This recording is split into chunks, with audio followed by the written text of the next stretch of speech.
जोरू का भाई। बादशाह अकबर के साले साहब हर बार बीरबल से मात खाने के बाद भी दीवान बनने के सपने देखते रहते थे और इसके लिए वे अपनी बहन से कहते और बहन अपने मियाँ यानी बादशाह से। अब जोरू का भाई होने के कारण बादशाह को हर बार उसका एक नया इम्तिहान लेना पड़ता था। इस बार भी जब जोरू के भाई ने स्वयं को दीवान बनने के लिए कहा तो बादशाह ने उसे एक कोयले का टुकड़ा देते हुए कहा, इस कोयले के टुकड़े को यदि तुम 3 दिन के अंदर 10,000 रुपए में बेच दोगे तो मैं तुम्हें दीवान नियुक्त कर दूंगा।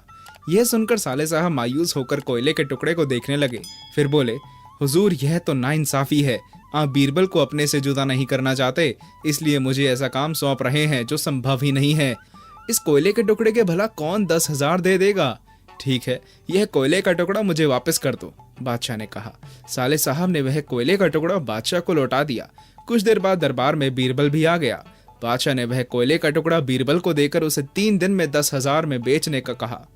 बीरबल ने कोयले का टुकड़ा ले लिया और 3 दिन में 10,000 में बेच देने का वायदा करके चला गया। बीरबल ने उस कोयले को पीस लिया, फिर उसे एक छोटी सी हीरे जड़ी डिब्बी में रखा। उस डिब्बी को उससे बड़ी सोने की डिब्बी में रखा, फिर उसे उससे बड़ी चांदी की डिब्बी में डाला। उस तरह उसने उसे अलग अलग धातुओं की 7 डिब्बियों में बंद किया। इसके बाद उसने पठान का भेष धारण किया और बड़े बाजार में जाकर मुनादी करवाई कि बगदाद से एक सुरमे वाला आया है जिसके पास ऐसा जादुई सुरमा है जिसे आंखों में डालने से मरे हुए माँ बाप पूर्वज आदि दिखाई देने लगते हैं। यह सुनकर कई लोगों की जिज्ञासा हुई कि वे अपने मृत परिजनों को देखें। लोग बीरबल के पास आने लगे। उसने सुरमा आंख में डालने की कीमत 500 रुपए रखी थी। जो भी आंख में सुरमा डलवाने आता बीरबल उसे कह देता कि यदि तुम अपने माँ बाप तो नहीं दिखाई देते थे, किंतु सरेआम उनकी बेइज्जती ना हो इसलिए वे कह देते कि उन्हें उनके माँ बाप दिखाई दिए। इस तरह बीरबल ने 20 लोगों की आंख में सुरमा डाला और 10,000 रुपए एकत्र कर लिए। उसका काम खत्म हो गया तो वह दरबार में लौट आया और बादशाह को 10,000 रुपए सौंप दिए। बादशाह अकबर जानते थे कि बीरबल ने सचमुच कोयले को बेचकर ही यह 10,000 रुपए एकत्र किए हैं, क्योंकि इन्होंने अपने जासूस उसके पीछे छोड़ रखे थे। बादशाह अकबर ने अपने साले की ओर देखकर कहा, देखा, इसे कहते हैं लगन। यदि कुछ करने की इच्छा हो तो कुछ भी नामुमकिन नहीं है। साले साहब सर झुकाए बैठे रहे। झक मार रहे हैं। बादशाह अकबर और बीरबल यमुना नदी के तट पर टहल रहे थे। वहां एक आदमी मछली पकड़ रहा था। उसे देखकर बादशाह अकबर भी उसके साथ मछली पकड़ने बैठ गए, किंतु बीरबल वापस लौट आए। बीरबल को अकेला वापस आता देखकर मल्लिका ने बीरबल से बादशाह सलामत के बारे में पूछा तो उसने कहा, झक मार रहे हैं। बादशाह के लिए इस तरह का उत्तर देने पर उनकी बेगम नाराज हो गई और वापस लौटने पर इस बारे में उनसे बात की। अगले दिन बादशाह अकबर ने बीरबल से इस बारे में पूछा तो उसने जवाब दिया, हुजूर मैंने कोई गलत बात नहीं की थी। आप मछली मारने बैठ गए इसलिए मैंने आपकी बेगम से कह दिया कि आप झक मार रहे हैं, क्योंकि संस्कृत में मछली को झक कहते हैं। यह सुनते ही बादशाह का सारा गुस्सा काफूर हो गया और चेहरे पर मंद मुस्कान बिखर गई। झूठ और सच। बादशाह अकबर ने बीरबल से पूछा, झूठ और सच में क्या अंतर है? जो अंतर कान और आंख में है बस वही अंतर इन दोनों में भी है। बीरबल ने जवाब दिया। वह कैसे? अकबर ने पूछा। हुजूर, हमेशा आंखों देखी को सच माना गया है, कान से सुनी हुई बात तो झूठी होती है। बीरबल ने पुनः जवाब दिया। अकबर को बीरबल का जवाब पसंद आया और वे मंद मंद मुस्कुरा दिए। डरपोक कौन? बादशाह अकबर को ना जाने क्या सूझा कि उन्होंने बीरबल को डराने के उद्देश्य से डरावना रूप धारण किया और उसके सामने पहुंच गए। बादशाह अकबर को सामने देखकर पहले तो बीरबल ने उनका स्वागत किया, फिर हंसने लगा और कुछ पल हंसने के बाद गंभीर होकर सोचने लगा। बादशाह अकबर आश्चर्य से बीरबल को देख रहे थे। उन्हें यकीन था कि बीरबल उन्हें देखकर डर जाएगा, किंतु ऐसा कुछ नहीं हुआ। तब उन्होंने बीरबल से पूछा, कमाल है बीरबल, तुम मुझे पहचान गए और हंसे भी, किंतु गंभीर होकर क्या सोचने लगे? हुजूर, यह सही है कि मुझे आपके इस रूप पर हंसी आई, किंतु मैं सोच रहा था कि आप किससे डरकर यह रूप धरे हुए हैं। यह सुनकर बादशाह अकबर भी हंसे बगैर ना रह सके। डूबते को तिनके का सहारा। बादशाह अकबर अपने दरबारियों और कुछ अंगरक्षकों के साथ नौका विहार कर रहे थे। बीरबल भी उनके साथ था। नाव जब बीच नदी में पहुंची तो अकबर ने एक तिनका दिखाकर कहा, कहते हैं डूबते को तिनका का सहारा। आज देखते हैं यह तिनका किसका सहारा बनता है। जो भी इस नदी को तिनके के सहारे पार कर लेगा मैं उसे दिल्ली का बादशाह बना दूंगा। सभी दरबारी एक दूसरे का मुंह देखने लगे। तभी बीरबल ने कहा, हुजूर, मैं इस तिनके के सहारे नदी पार कर सकता हूँ, किंतु बादशाह बनने के बाद। हमें मंजूर है, आज के लिए तुम बादशाह हुए। मेरा राजपाट, दरबारी, अंगरक्षक सभी आज तुम्हारी सेवा में रहेंगे और तुम्हारी आज्ञा का पालन करेंगे। अकबर ने कहा और वह तिनका बीरबल को दे दिया। तिनका बीरबल के हाथ में था। उसने अपने अंगरक्षकों से कहा, अब मैं तुम्हारा बादशाह हूँ, उम्मीद है तुम लोग अपने कर्तव्यों का पालन करोगे। यह कहकर बीरबल नदी में कूदने को तैयार हुआ, किंतु उसके अंगरक्षकों ने रोक लिया और कहा, आप हमारे बादशाह हैं और हमारा कर्तव्य है आपकी रक्षा करना। बीरबल बार बार स्वयं को छुड़ाकर नदी में कूदने की कोशिश करता रहा और हर बार अंगरक्षक पकड़कर रोक लेते। इसी कश्मकश में नाव किनारे आ लगे। बीरबल, तुम हार गए। नाव किनारे लगने पर बादशाह अकबर ने कहा, नहीं हुजूर, मैं हारा नहीं हूँ। मैं तो इसी तिनके के सहारे किनारे तक पहुंचा हूँ। यह तिनका मेरे हाथ में नहीं होता तो अंगरक्षक मुझे नहीं रोकते और अवश्य ही मैं डूब जाता। बीरबल ने जवाब दिया। बीरबल की चतुराई को अकबर समझ गए और बोले, बीरबल, तुम सचमुच जीत गए। तंबाकू और गधा। बीरबल को तंबाकू खाने का शौक था, किंतु बादशाह अकबर को यह पसंद न था। एक दिन बादशाह अकबर तथा बीरबल सैर कर रहे थे। वहीं एक गधा भी चर रहा था। चरते चरते वह गधा तंबाकू के खेत में चला गया और तंबाकू के पौधों को सूंघकर वापस घास की तरफ आ गया। यह देखकर बादशाह अकबर ने बीरबल पर व्यंग्य कसा, देखो बीरबल, गधे भी तंबाकू नहीं खाते। जी हुजूर, आप सही कह रहे हैं, गधे तंबाकू नहीं खाते। बीरबल ने पलट कर जवाब दिया तो बादशाह अकबर निरुत्तर हो गए। तुम्हारी देखभाल करनी पड़ेगी। अकबर के वजीर अबुल फजल ने एक बार बीरबल को नीचा दिखाने के उद्देश्य से बादशाह अकबर के सामने ही बीरबल से कहा, बादशाह सलामत ने तुम्हें अब कुत्तों और सूअरों के बीरबल वजीर नियुक्त किया है। यह तो अच्छी बात है, अब तो मुझे तुम्हारी भी देखभाल करनी पड़ेगी। बीरबल ने फौरन जवाब दिया। बीरबल का जवाब सुनते ही बादशाह अकबर तो हंस पड़े और अबुल फजल बगलें झांकने लगा। दो गधों का भार। बादशाह अकबर अपने पुत्र सलीम तथा बीरबल के साथ नगर भ्रमण कर रहे थे। चलते चलते अकबर ने अपनी भारी अचकन उतारकर बीरबल को पकड़ा दी।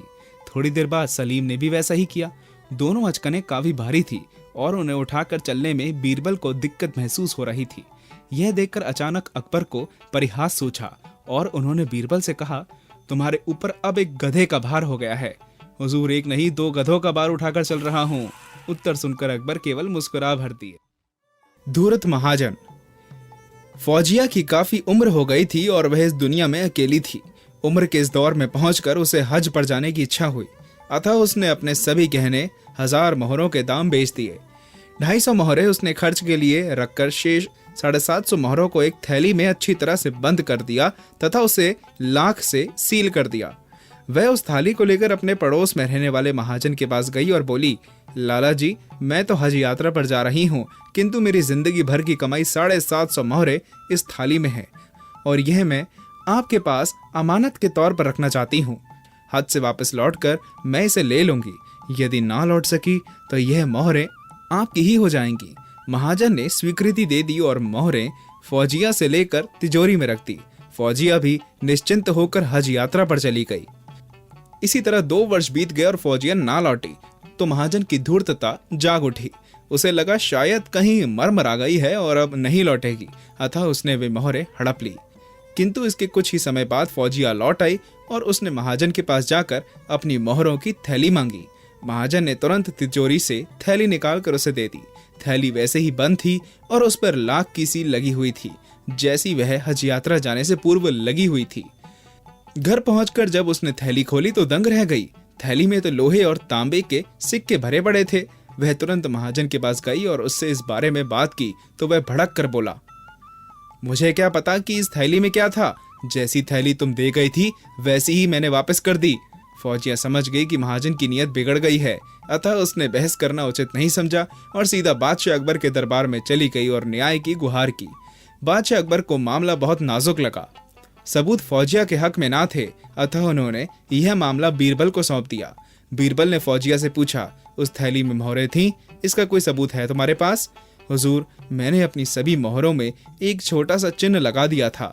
फौजिया ने गांठ में से अपनी बची हुई कुछ मोहरों में से एक निकालकर बीरबल को दिखाते हुए कहा, हुजूर, यह देखिए, यह चिन्ह इतना बारीक है कि गौर से देखने पर ही पता चलता है और यह चिन्ह मेरी सभी मोहरों पर लगा हुआ था। ठीक है, तुम्हें इंसाफ मिलेगा, बीरबल ने कहा और फौजिया से वह थैली जांच के लिए लेकर उसे वापस भेज दिया। बीरबल ने उसी तरह की कुछ और थैलियां मंगाकर सभी में एक छेद कर दिया और एक एक थैली नगर के प्रसिद्ध रफूगरों के यहाँ रफू करवाने भेज दी। जब सभी थैलियां रफू होकर वापस आई तो उनमें से एक थैली ऐसी भी थी कि यह भी नहीं पता चल पा रहा था कि उसमें कोई छेद था। बीरबल ने उस रफूगर को बुलवा लिया और उससे पूछताछ की। पहले तो रफूगर टालता रहा, किंतु जब बीरबल ने धमकी भरे अंदाज में पूछा तो उसने महाजन की थैली में रफू करना स्वीकार कर लिया। जब महाजन ने तुमसे थैली रफू करवाई तो उसमें क्या था? बीरबल ने पूछा। हुजूर, उसमें कुछ लोहे और तांबे के सिक्के थे। इस काम के लिए तुम्हें कुछ मजदूरी भी मिली होगी। जी हुजूर, महाजन ने पूरी 5 मोहरें दी थी, रफूगर ने जवाब दिया। वे मोहरें कहाँ हैं? बीरबल ने पुनः पूछा। हुजूर, 3 तो खर्च हो गई, पर 2 अब भी पड़ी हैं। ठीक है, वे मोहरें लेकर तुरंत दरबार में आओ, बीरबल ने उसे आदेश दिया। रफूगर दोनों मोहरें लेकर दरबार में उपस्थित हो गया। बीरबल ने दोनों मोहरों को गौर से देखा। दोनों में फौजिया द्वारा लगाया गया चिन्ह मौजूद था। बीरबल ने अगले दिन दरबार में फौजिया, महाजन और रफूगर तीनों को उपस्थित होने का आदेश दिया। अगले दिन प्रातः जब तीनों दरबार में पहुंचे तो रफूगर को वहां देखकर महाजन घबरा गया। उसकी यह घबराहट बीरबल ने भांप ली। बीरबल ने रफूगर से पूछा, क्या ऐसी महाजन ने तुमसे यह थैली रफू कराई थी? जी हाँ हुजूर, रफूगर ने कहा। तुम बताओ महाजन, तुम क्या कहना चाहते हो? बीरबल ने पूछा। महाजन ने अपना अपराध स्वीकार कर लिया। फौजिया को उसकी मोहरें वापस मिल गई। सभी ने बीरबल के न्याय की प्रशंसा की। नहले पर दहला। अक्सर दरबारी बीरबल को नीचा दिखाने की कोशिश करते रहते थे, किंतु हर बार उन्हें मुंह की खानी पड़ती। एक बार मुल्ला दो प्याजा ने दरबार में बीरबल से एक सवाल पूछा। बीरबल, तुम दिन भर में 1-2 बार तो अपनी पत्नी का हाथ जरूर पकड़ लेते होगे। यह बताओ, उसके हाथ में कितनी चूड़ियां हैं? सवाल सुनकर बीरबल परेशान हो उठा। उसने कई बार अपनी पत्नी का हाथ देखा होगा, किंतु उसे नहीं मालूम था कि उसने कितनी चूड़ियां पहनी हैं। वह सोच में पड़ गया। तभी उसने देखा कि मुल्ला दो प्याजा अपनी दाढ़ी पर हाथ फेर रहा है।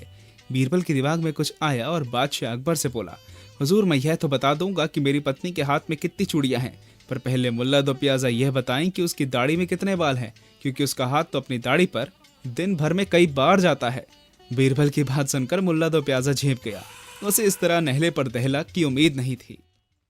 पक्षी चोर। बादशाह अकबर दरबार में बैठे थे। तभी दरबार ने सूचना दी कि पक्षियों का एक सौदागर बादशाह से मिलना चाहता है। बादशाह ने आज्ञा दे दी। सौदागर हुआ और कहने लगा, बादशाह सलामत, मैं पक्षियों का सौदागर हूँ। पिछले दिनों मैंने बंगाल में एक बहुत ही खूबसूरत राजहंस 1000 रुपए में खरीदा था। उस राजहंस को मैंने एक बहुत बड़े स्वर्ण पिंजरे में बंद करके अपने घर के एक कमरे में टांग दिया था। कुछ दिनों तक तो सब कुछ ठीक था, किंतु कल से वह राजहंस उस पिंजरे से गायब है। हुजूर, मैं यकीन के साथ कह सकता हूँ कि उसे मेरे ही किसी नौकर ने चुराया होगा, क्योंकि बाहर का आदमी उस पिंजरे तक पहुंच ही नहीं सकता था। बादशाह अकबर ने पूरी बात सुनने के बाद सौदागर के सभी नौकरों को दरबार में बुला लिया और उनसे पूछताछ की, किंतु कोई नतीजा नहीं निकल पाया। बीरबल की तरफ देखने लगे बादशाह अकबर। बीरबल समझ गया कि अब उन्हें ही इस मामले को सुलझाना है। बीरबल ने सभी नौकरों को बड़े गौर से देखकर कहा, वाह रे चोर, मैं तुझे पहचान गया। तेरी इतनी हिम्मत, पक्षी को मारकर खा गया और उसके पंख पगड़ी में छिपाकर दरबार में भी हाजिर हो गया। उन नौकरों में जो सचमुच चोर था वह डर गया। उसे लगा शायद गलती से उसकी पगड़ी में पक्षी के पंख रह गए हैं।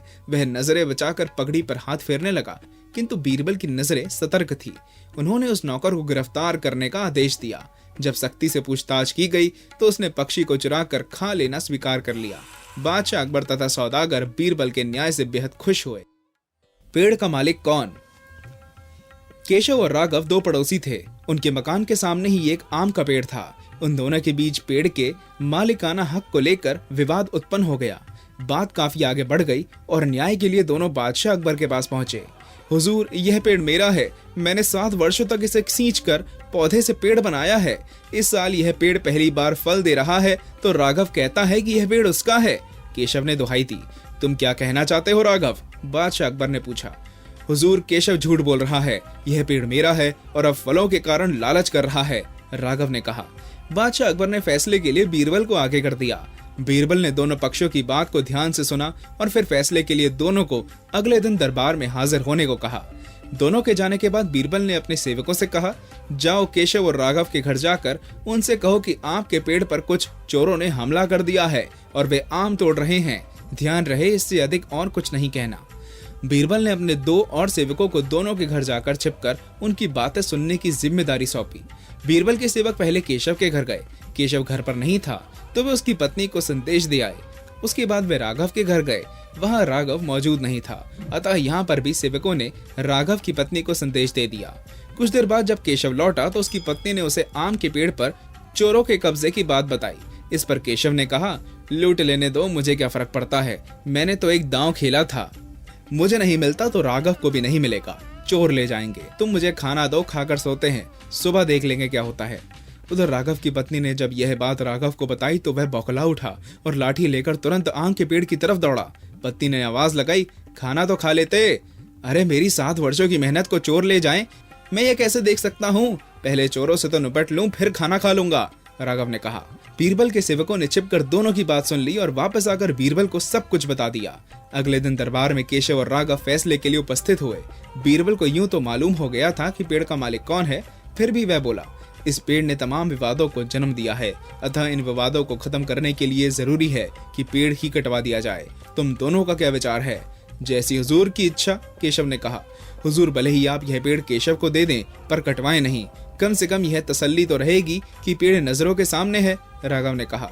फैसला हो गया, बीरबल बोला, यह पेड़ राघव का है। केशव झूठ बोल रहा है। केशव ने पेड़ को चोरों से बचाना जरूरी नहीं समझा, क्योंकि यह पेड़ उसका था ही नहीं, वह तो धोखे से पेड़ को हथियाने की फिराक में था, जबकि राघव पेड़ को बचाने के लिए तुरंत दौड़ पड़ा था। और अब पेड़ काटने की बात पर भी राघव को दुख पहुंचा। हम इस पेड़ का मालिक राघव को घोषित करते हैं और केशव को षड्यंत्र रचने के आरोप में 20 कोड़े मारे जाने का हुक्म देते हैं। बादशाह अकबर ने भी बीरबल के न्याय की प्रशंसा की। पेड़ ने दी गवाही।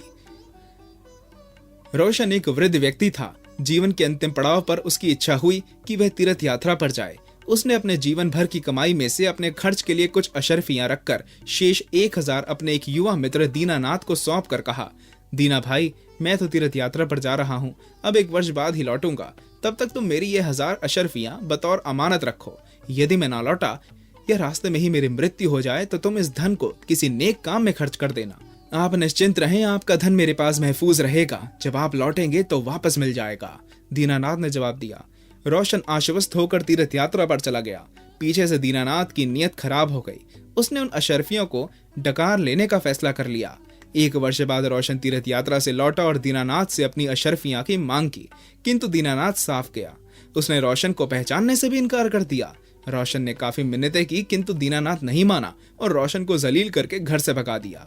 रोशन मन मार कर रह गया। उसकी जिंदगी भर की कमाई उसका मित्र ही लूट ले गया। उसे यकीन ही नहीं हो रहा था, किंतु सच्चाई उसके सामने थी। उसने भी तय किया कि वह दीनानाथ को सबक सिखा कर रहेगा। वह सीधा दरबार में गया और बादशाह अकबर से शिकायत की। बादशाह अकबर ने दीनानाथ को दरबार में बुलवाया। उससे पूछताछ हुई तो वह साफ मुकर गया। रोशन इस मामले में ना तो कोई गवाह पेश कर सका और ना ही सबूत। बादशाह अकबर ने फैसले के लिए बीरबल को नियुक्त कर दिया। बीरबल ने दोनों से पुनः पूछताछ की, पर दीनानाथ अपनी बात पर अटल रहा कि उसने अशर्फियां नहीं ली हैं। क्यों रोशन बाबा, जब तुमने अशर्फियां दी तो वहां कोई गवाह था? बीरबल ने पूछा। हुजूर, कोई गवाह तो नहीं था, बस आम के पेड़ के नीचे मैंने दीनानाथ को अशर्फियां दी थी, रोशन ने जवाब दिया। तब तो आम का पेड़ गवाह हुआ ना। जाओ, आम के पेड़ से जाकर कहो कि दरबार में आकर गवाही दे।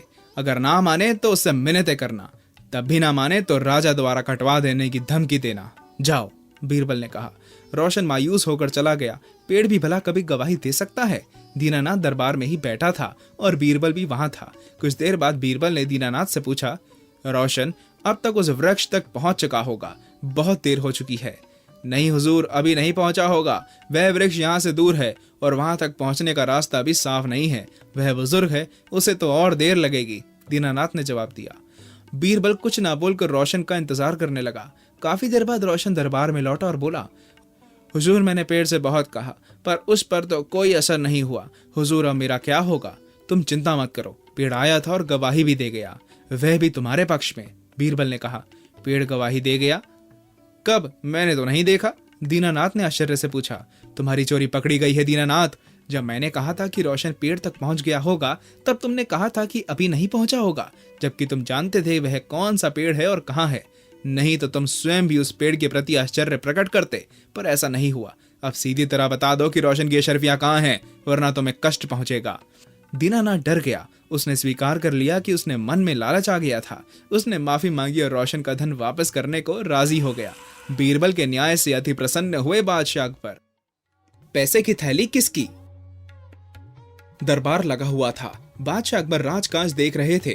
तभी दरबार ने सूचना दी कि 2 व्यक्ति अपने झगड़े का निपटारा करवाने के लिए आना चाहते हैं। बादशाह ने दोनों को बुलवा लिया। दोनों दरबार में आ गए और बादशाह के सामने झुककर खड़े हो गए। कहो, क्या समस्या है तुम्हारी? बादशाह ने पूछा। हुजूर, मेरा नाम काशी है। मैं तेली हूँ और तेल बेचने का धंधा करता हूँ। और हुजूर, यह कसाई है। इसने मेरी दुकान पर आकर तेल खरीदा और साथ में मेरी पैसों की थैली भी ले गया। जब मैंने इसे पकड़ा और अपनी थैली मांगी तो यह उसे अपनी बताने लगा। हुजूर, अब आप ही न्याय करें। जरूर न्याय होगा। अब तुम कहो, तुम्हें क्या कहना है? बादशाह ने कसाई से कहा। हुजूर, मेरा नाम रमजान है और मैं कसाई हूँ। हुजूर, जब मैंने अपनी दुकान पर आज के मांस की बिक्री के पैसे गिनकर थैली जैसे ही उठाई, यह तेली आ गया और मुझसे यह थैली छीन ली। अब उस पर अपना हक जमा रहा है। हुजूर, मुझ गरीब के पैसे वापस दिला दीजिए। दोनों की बातें सुनकर बादशाह सोच में पड़ गए। उन्हें समझ नहीं आ रहा था कि वह किसके हक में फैसला दे। उन्होंने बीरबल से फैसला करने को कहा। बीरबल ने उससे पैसों की थैली ले ली और दोनों को कुछ देर के लिए बाहर भेज दिया। बीरबल ने सेवक से एक कटोरे में पानी मंगवाया और उस थैली में से कुछ सिक्के निकालकर पानी में डाले और पानी को गौर से देखा। फिर बादशाह से कहा, हुजूर, इस पानी में सिक्के डालने से तेल का जरा सा भी अंश पानी में नहीं उभरा है। यदि यह सिक्के तेली के होते तो यकीनन उन सिक्कों पर तेल लगा होता और वह तेल पानी में भी दिखाई देता। बादशाह ने भी पानी में सिक्के डाले, पानी को गौर से देखा और बीरबल की बात से सहमत हो गए। बीरबल ने उन दोनों को दरबार में बुलवाया और कहा, मुझे पता चल गया है कि यह थैली किसकी है। काशी, तुम झूठ बोल रहे हो। यह थैली रमजान कसाई की है। हुजूर, यह थैली मेरी है। काशी एक बार फिर बोला। बीरबल ने सिक्के डले पानी वाला कटोरा उसे दिखाते हुए कहा, यदि यह थैली तुम्हारी है तो इन सिक्कों पर कुछ न कुछ तो तेल अवश्य होना चाहिए। पर तुम भी देख लो, तेल तो अंश मात्र भी नहीं है। काशी चुप हो गया। बीरबल ने रमजान कसाई को उसकी थैली दे दी और काशी को कारागार में डलवा दिया। बकरी का वजन। बादशाह अकबर ने बीरबल को एक बकरी दी और आदेश देते हुए कहा, बीरबल, यह बकरी तुम 1 महीने तक अपने पास रखो। इसे पूरी खुराक देना, किंतु इस बात का ध्यान रहे कि इस बकरी का वजन ना घटे और ना ही बढ़े। बीरबल ने बादशाह से बकरी ले ली और अपने घर ले आए। 1 माह बाद बादशाह अकबर ने बीरबल से पूछा, बकरी कैसी है? हुजूर, एकदम भली चंगी है। वजन कुछ घटा या बढ़ा? नहीं हुजूर। बादशाह अकबर को विश्वास नहीं हुआ। उन्होंने बकरी मंगवाई और वजन करवाया। बकरी का वजन उतना ही था जो 1 माह पहले था। बादशाह अकबर यह जानते थे कि बीरबल ने बकरी की खुराक में कोई कमी नहीं की होगी, किंतु उसका वजन ना घटने या ना बढ़ने से उन्हें बड़ा अजीब लगा। उन्होंने बीरबल से इसका कारण पूछा तो उसने सहजता से जवाब दिया, हुजूर, मैंने तो बस इतना ही किया कि बकरी को दिन भर उसकी पूरी खुराक देता और रात को शेर के पिंजरे के सामने खड़ा कर देता था। दिन भर का खाया पिया शेर के सामने जाते ही हजम हो जाता था, इसलिए बकरी का वजन ना घटा और ना ही बढ़ा। बीरबल का जवाब सुनकर बादशाह मुस्कुरा दिए। बड़ी लकीर, छोटी लकीर। बादशाह अकबर ने कागज पर कलम से एक लकीर खींचकर बीरबल से कहा, बीरबल, इस लकीर को बिना मिटाए, बिना छेड़े कैसे छोटा किया जा सकता है? बीरबल ने तुरंत ही उस लकीर के साथ एक और बड़ी लकीर खींची और अकबर से कहा, जहांपना, आपकी लकीर बिना मिटाए बिना छेड़े छोटी हो गई। बीरबल की इस चतुराई पर बादशाह अकबर मुस्कुराए बिना ना रह सके। बादशाह का गुस्सा। बादशाह अकबर अपनी बेगम से किसी बात पर नाराज हो गए। नाराजगी इतनी बढ़ गई कि उन्होंने बेगम को मायके जाने को कह दिया। बेगम ने सोचा कि शायद बादशाह ने गुस्से में ऐसा कहा है, इसलिए वह मायके नहीं गई। जब बादशाह ने देखा कि बेगम अभी तक मायके नहीं गई हैं, तो उन्होंने गुस्से में कहा, तुम अभी तक यहीं हो? गई नहीं? सुबह होते ही अपने मायके चली जाना, वरना अच्छा ना होगा। तुम चाहो तो अपनी मनपसंद चीज साथ ले जा सकती हो। बेगम सिसक कर जनान खाने में चली गई। वहां जाकर उसने बीरबल को बुलाया। बीरबल बेगम के सामने पेश हो गया। बेगम ने बादशाह की नाराजगी के बारे में बताया और उनके हुक्म को भी बता दिया। बेगम साहिबा, अगर बादशाह ने हुक्म दिया है तो जाना ही पड़ेगा और अपने मनपसंद चीज ले जाने की बात जैसे मैं कहता हूँ वैसे ही करें। बादशाह की नाराजगी भी दूर हो जाएगी। बेगम ने बीरबल के कहे अनुसार बादशाह को रात में नींद की दवा दे दी और उन्हें नींद में ही पालकी में डालकर अपने साथ मायके ले आई और एक सुसज्जित शयन कक्ष में सुला दिया। जब बादशाह की नींद खुली तो स्वयं को अनजाने स्थान पर पाकर हैरान हो गए। पुकारा, कोई है? उनकी बेगम साहिबा उपस्थित हो गई। बेगम को वहां देखकर समझ गए कि वे अपनी ससुराल में हैं। उन्होंने गुस्से से पूछा, तुम हमें भी यहाँ ले आई? इतनी बड़ी गुस्ताखी कर डाली। मेरे सरताज, आपने ही तो कहा था कि अपनी मनपसंद चीज ले जाना, इसलिए आपको ले आई। यह सुनकर बादशाह का गुस्सा जाता रहा। मुस्कुराकर बोले, जरूर तुम्हें यह तरकीब बीरबल ने ही बताई होगी। बेगम ने हामी भरते हुए सर हिला दिया।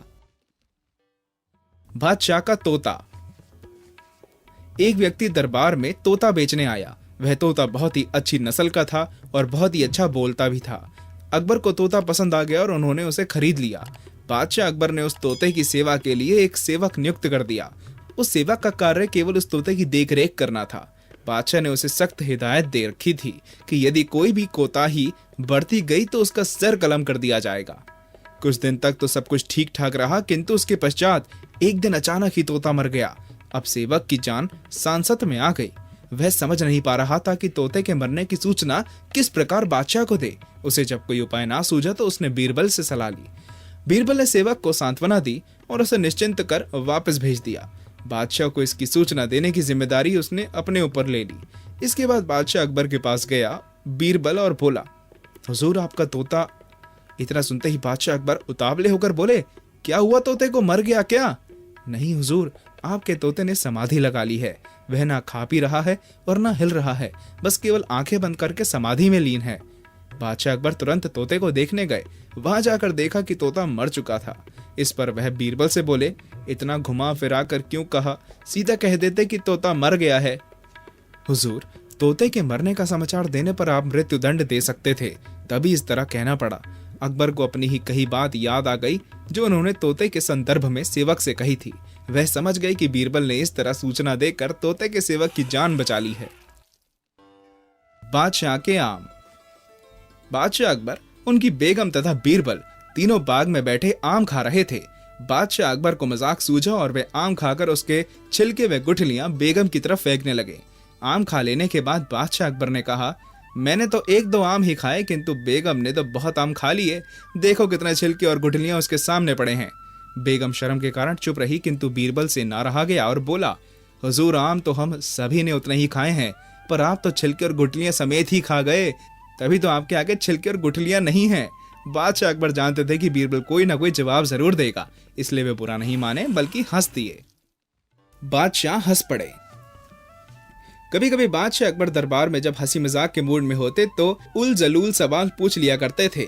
इसी कड़ी में एक दिन बादशाह ने कहा, आज मेरा हंसने का बहुत मन कर रहा है। अगर कोई मुझे हंसा देगा तो मैं उसे 100 मोहरें इनाम में दूंगा, लेकिन अगर नहीं हंसा पाया तो 50 मोहरें के तौर पर देनी होगी। कई दरबारियों ने बादशाह को एक से एक चुटकुले सुनाए, पर बादशाह ना हंसे।